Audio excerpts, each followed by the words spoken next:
Greetings, everyone. My name is Aaron Wilson, and I'm an atmospheric research scientist at OSU and a climate specialist with OSU Extension. My role with eFields is really to provide weather and climate overview each season.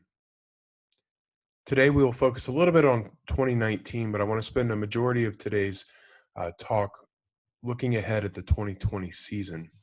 So, as a 2019 overview, on the left-hand side, you see a figure showing our departure from average temperatures. It was warmer than average here in Ohio, transitioning toward cooler than average conditions across the upper Midwest. The middle figure shows our percent of normal precipitation. We all know how wet it was in 2019, especially the first 6 months here in Ohio. And even with our drought during the autumn of 2019, it was really well above average for the year. So we can see most of the precipitation here in Ohio, we were running anywhere from slightly above average to up to 150% of our normal. On the right-hand side, you see state rankings. These are for annual numbers. And 2019 ranked as the sixth wettest on record for Ohio, indicated by the bottom right figure. You can also see throughout much of the Midwest and certainly the northern tier of states, these were the wettest years on record, indicated by the 125. So what does 2020 have in store for us? Well, we're going to start that by looking at this past winter. Again, departure from average temperatures on the left-hand side, you can see the conditions have been quite warm across all of the Midwest this winter. Here in Ohio, we've been running anywhere from 2 to 8 degrees above average for the winter period. Again, the middle figure is showing our percent of normal precipitation. Here in Ohio and all across the Eastern Corn Belt region, precipitation has been above average, indicated by those green shadings, as much as 175% of average over the December, January, and February period. A little bit drier conditions have been centered out in Iowa and parts of Western Illinois. Now, again, the rankings on the right-hand side show that for Ohio, this past winter was the fifth warmest winter on record and 22nd wettest on record. So as a whole, our conditions here in Ohio continue to be warmer and wetter than average. Of course, now that we're well into March, we do pay close attention to our soils and our streams. Both are quite wet. As a matter of fact, if you look at the calculated soil moisture on the left-hand side, again, we're starting off a planting season again with tremendously wet soils across much of the country. Here in Ohio, soils are a little bit drier this year, at this time this year than last year, but by no means are we dry. And we can really see that both in terms of the soil moisture, but also the stream flows on the right-hand side. So all the green dots, light blue and dark blue dots here close to Ohio and Indiana, these are conditions anywhere from average to much above normal in terms of stream flows. So water is running, soils are wet, and that's how we're really kicking off this season. Now, even more recently, the 30-day precipitation values on the left-hand side show that from Ohio back through southern Indiana, rainfall has been really significant. Red shadings indicating over 5 inches of rain during the last 30 days. A few locations, especially here in central Ohio, we've seen upwards of 10 inches of rain in the last 30 days.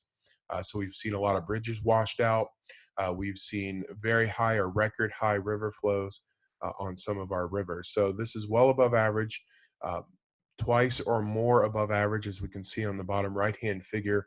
And again, accompanied by temperatures that are running anywhere from 2 to 6 degrees above average over this last 30 days.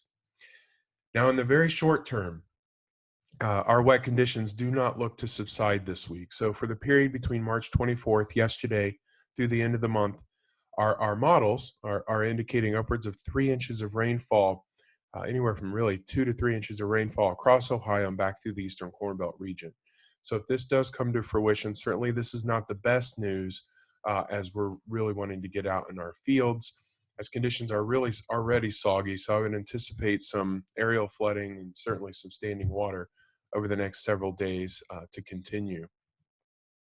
Now, there may be a little bit of a break for us in the offing. The latest Climate Prediction Center outlook, 6 to 10 day outlook, indicates slightly elevated probability of above average temperatures here in Ohio, a little bit higher back toward the Dakotas and Nebraska. As far as precipitation goes, we have a slightly elevated probability of drier than average conditions. So that will certainly be a welcome break for us as we head into the first couple of days of April. Extending that now from the end of May through maybe the first week of April, indications now are again for warmer than average conditions. and slightly elevated probability of drier than average conditions for that first week as well. So once we get through this week, we look at next week, we can have a little bit of a break in the near term. Looking at the latest April outlook from the Climate Prediction Center, again, elevated probability of above average temperatures, as you see on the left-hand side.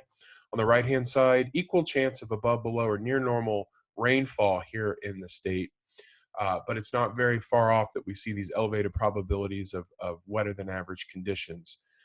So I would lend, kind of a normal April to maybe slightly wetter than average April as we head through the month. And finally, looking at our April through June outlook, it's not the best news for us here in Ohio in the Eastern Corn Belt region. We're certainly looking at above average uh, precipitation, elevated probabilities of above average precipitation here. So wet conditions continue, but hopefully with some warmer weather, which is likely, warmer than average weather that is likely, we can get some drying done as well. Not every year is the same. So 2020 will not be exactly like 2019, but I do expect some of us to face some similar challenges.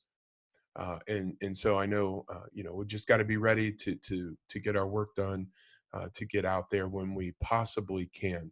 So that's really kind of the advice from the weather side of things. Finally, the latest NOAA outlook on the spring flood outlook here looks at minor risk across the Ohio Valley. As we get back into the Mississippi and the Missouri basins, those categories go up to moderate and major risk for spring flooding there. So it does look like 2020 will be similar to 2019. Again, not the same, but we've got some similar challenges on hand. Anytime throughout the growing season you would like some more information, I provide a 5 to 10 minute video update. You can find that at the State Climate Office of Ohio's website, climate.osu.edu. Just click on the hydrologic and climate assessment. Finally, good luck this season and thank you for your time.